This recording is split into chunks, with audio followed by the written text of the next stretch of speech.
ದಸರಾ ಹಬ್ಬ, ದೀಪಾವಳಿ ಹಬ್ಬ ಅಂದ್ರೆ ಮಹಿಳೆಯರಿಗೆ ಅತಿ ದೊಡ್ಡ ಹಬ್ಬ. ದೇವಿಯನ್ನ ಕೂಡಿಸಿ ಪೂಜಿಸುವುದು ಅಂದ್ರೆ ಎಲ್ಲಿಲ್ಲದ ಸಡಗರ. ದಸರಾ ಹಬ್ಬಕ್ಕೆ 9 ದಿನಗಳ ಕಾಲ ನಾನಾ ರೂಪದಲ್ಲಿ ದೇವಿಗೆ ಅಲಂಕಾರ ಮಾಡಿ ಪೂಜಿಸಲಾಗುತ್ತದೆ.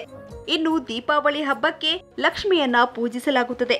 ಹೀಗೆ ದೇವಿಯ ಮೂರ್ತಿಯನ್ನ ಪೂಜಿಸುವವರಿಗೆ ಕೊಬ್ಬರಿಯಿಂದ ದೇವಿ ಮುಖವಾಡ ತಯಾರಿಸುವುದನ್ನ ತೋರಿಸಿಕೊಡ್ತಾರೆ ನಮ್ಮ ಸಿರಿ ಸಖಿ. ಮಂಗಳಗೌರಿನ ಮದುವೆ ಸಮಾರಂಭದಲ್ಲಿ ಹಾಗೂ ನವರಾತ್ರಿಯಲ್ಲಿ ನಾವು ಇಟ್ಟು ಪೂಜೆ ಮಾಡ್ತೀವಿ. ಇದನ್ನು ಯಾವ ಥರ ಮಾಡೋದು ಅಂತ ಹೇಳ್ಕೊಡ್ತಾ ಇದ್ದೀನಿ. ಮಂಗಳಗೌರಿ ಕೊಬ್ಬರಿ ಡಿಸೈನ್ ಮಾಡಲು ಬೇಕಾಗುವ ಸಾಮಗ್ರಿಗಳು: ಕೊಬ್ಬರಿ ಉಂಡೆ, ಕುಂದನ್ ಮಣಿಗಳು, lace, tracing paper, carbon sheet, ಬೈತ್ಲೆ ಬೊಟ್ಟು, ಓಲೆ, blade, sketch pen, pencil, sand paper. Mangalagauri ಮಾಡಲು ಮೊದಲು ಕೊಬ್ಬರಿ ಮೇಲೆ ಟ್ರೇಸ್ ಮಾಡ್ಕೊಳ್ಳೋಣ. ಅದಕ್ಕೆ ಬೇಕಾಗಿದ್ದು ಕೊಬ್ಬರಿ ಈ ರೀತಿಯಾಗಿರಬೇಕು, ರೌಂಡ್ ಆಗಿರಬೇಕು.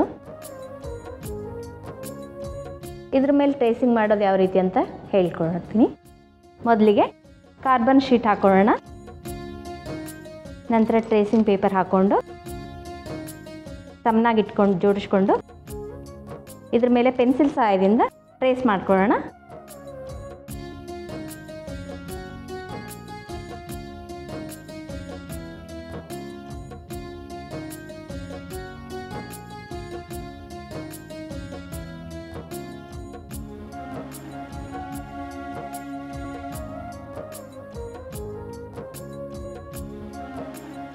ಈ ಥರ ಕಣ್ಣು, ಮೂಗು, ಬಾಯಿ ಎಲ್ಲ ಈ ಥರ ಟ್ರೇಸ್ ಮಾಡ್ಕೋಬೇಕು.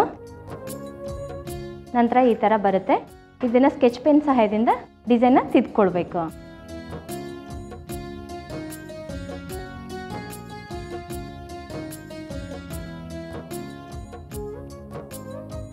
ಈ ಥರ ಟ್ರೇಸ್ ಮಾಡಿಕೊಂಡು ಬ್ಲೇಡ್ ಸಹಾಯದಿಂದ ಬ್ರೌನ್ ಕಲರ್ದಷ್ಟೇ ಎಲ್ಲ ತೆಗಿತಾ ಬರಬೇಕು.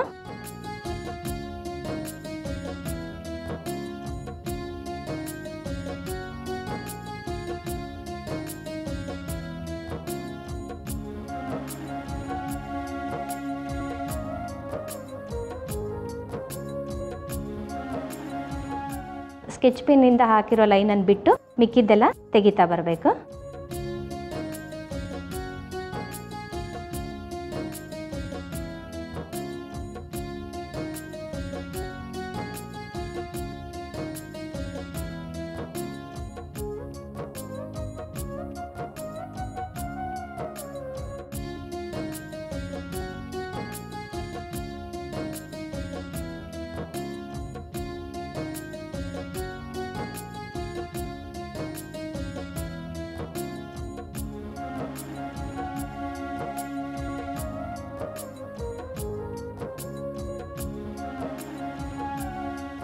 ಈ ಥರ ಬರುತ್ತೆ. ಇದನ್ನು ಸ್ಯಾಂಡ್ ಪೇಪರಿಂದ ಕ್ಲೀನಾಗಿ ಉಜ್ಕೋಬೇಕು.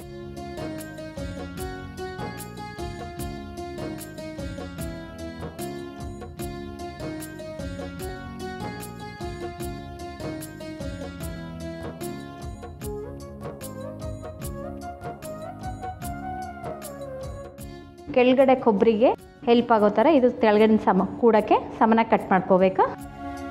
ಬ್ಲೇಡ್ ಸಹಾಯದಿಂದ ಎಲ್ಲ ರೌಂಡಾಗಿ ನೀಟಾಗಿ ಕಟ್ ಮಾಡ್ಕೋಬೇಕು. ಈ ಥರ ರೆಡಿ ಆದಮೇಲೆ ಇದನ್ನು ಲೇಸಿಂದ ಯಾವ ರೀತಿ ಅಂಟಿಸೋದು ಅಂತ ತೋರಿಸ್ತೀನಿ. ನೀಟಾಗಿ ಈ ಥರ ಹಾಕ್ಕೊಂಡು ಇದನ್ನು ಈ ಥರ ಅಂಟಿಸ್ಕೋಬೇಕು.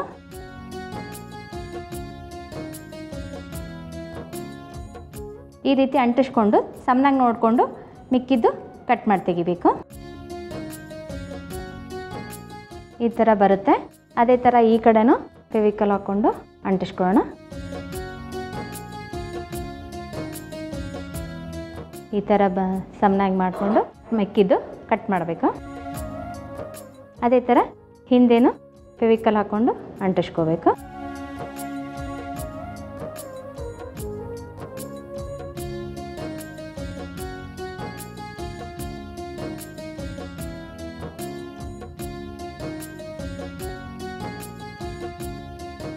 ಇದಕ್ಕೆ ಓಲೆಗಳ ಹಾಕೋಣ.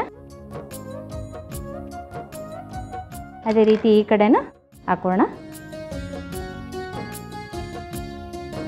ಇದಾದಮೇಲೆ ಇದಕ್ಕೆ ಬೈತ್ಲೆ ಬೊಟ್ಟಿಡೋಣ.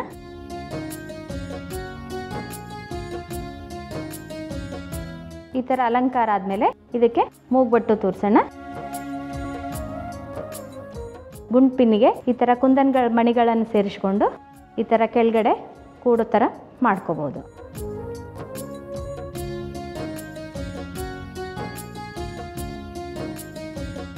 ಈ ಥರ ರೆಡಿಯಾದ ಕೊಬ್ಬರಿನ ನಾವು ಈ ಥರ ಅಲಂಕಾರಿಕವಾಗಿ ಉಪಯೋಗಿಸ್ಬೋದು.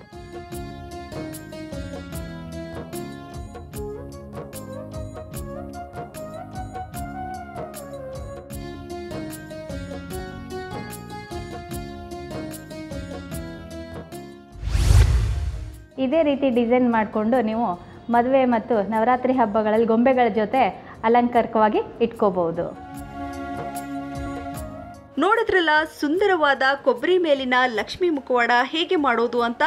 ನೀವು ಕೂಡ ಇದೇ ರೀತಿ ಕೊಬ್ಬರಿ ಮೇಲೆ ಸರಳವಾಗಿ ಲಕ್ಷ್ಮಿ ಮುಖವಾಡ ಮಾಡಬಹುದು. ಚಂದದ ಲಕ್ಷ್ಮಿಯನ್ನ ನೀವೇ ನಿಮ್ಮ ಮನೆಯಲ್ಲಿ ಮಾಡಿ ಮುಖವಾಡಕ್ಕೆ ಬೇಕಾದ ರೀತಿಯಲ್ಲಿ ಚಂದದ ಅಲಂಕಾರ ಕೂಡ ಮಾಡಬಹುದು.